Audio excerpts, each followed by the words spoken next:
ডিফাৰেঞ্চিয়েশ্যনৰ constant function rule constant function ৰুলটোত আমি কি কৰিম ইয়াত কনষ্টেণ্ট ফাংচন ৰুলৰ ফৰ্মুলাটো হৈছে যে ইফ আমি যদি এটা ফাংচন লওঁ if y is a function of x আৰু ইয়াত অনলি c থাকিব ঠিক আছে এতিয়া এই ফাংচনটোৰ পৰা আমি কি উলিয়াব লাগে dy by dx উলাব লাগে ঠিক আছে dy by dx d by dx c আৰু ইয়াৰ ভ্যালুটো 0 হয় এতিয়া চোৱা ইয়াৰ ভ্যালুটো কিয় 0 হয় এটা 0 যে আহিলে ইয়াৰ ভ্যালুটো কিয় 0 হয় কিতেবা ভাবি চাইছানে যে আমি যে অনলি এটা ফ্যাক্টৰ থাকিলে 0 বুলি লিখো তাৰ কাৰণটো কি তাৰ কাৰণটো হৈছে এতিয়া চোৱা এই ফাংচনটোকে আমি লৈছো যে dy by dx ঠিক আছে dy by dx ৰ ভ্যালুটো d by dx এতিয়া c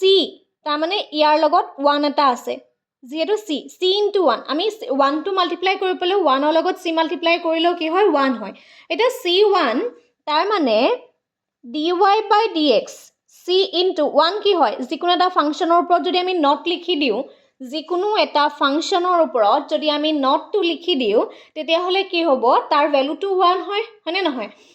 এতিয়া এই ফাংচনটোক যদি তুমি কোফেক্টৰ ম্যাট্ৰিক্স কৰা ইয়াত c টো এজ এ কোফেক্টৰ হিচাপে আহিলে আৰু x নটৰ ওপৰত 0 আছে তাৰ মানে এইটো n হয় নে নটটো n হয় গতিকে এটো 0 টো আগলৈ আহিলে x কি হ'ব 0 - 1 n টো যদি আমি পাৱাৰ হিচাপে ধৰো গতিকে প্ৰথমতে পাৱাৰ যেহেতু ইয়াত 0 আছে গতিকে 0 টো আগত আহিছে তাৰ পিছতে আহিছে 0 as a power that means n - 1 এটিকে চোৱা কোনো এটা সংখ্যাক বা কোনো কেবাটা সংখ্যাৰ লগত যদি এটা শূন্য পূৰণ হৈ যায় তেতিয়া হলে আমি জানো যে তাৰ ভ্যালুটো কি হৈ যায় 0 হৈ যায় যেহেতু ইয়াত c লগত 0 মাল্টিপ্লাই হৈছে সেইকাৰণে তাৰ ভ্যালুটো আমি 0 পাম আৰু ইয়াৰ যদি আমি এটা এক্সাম্পল লওঁ যে এটা ফাংচন আছে ফাংচনটো ধৰি লৈছো এটা ফাংচন আৰু সেই ফাংচনটো তোমাৰ যেটো y ভ্যালু 10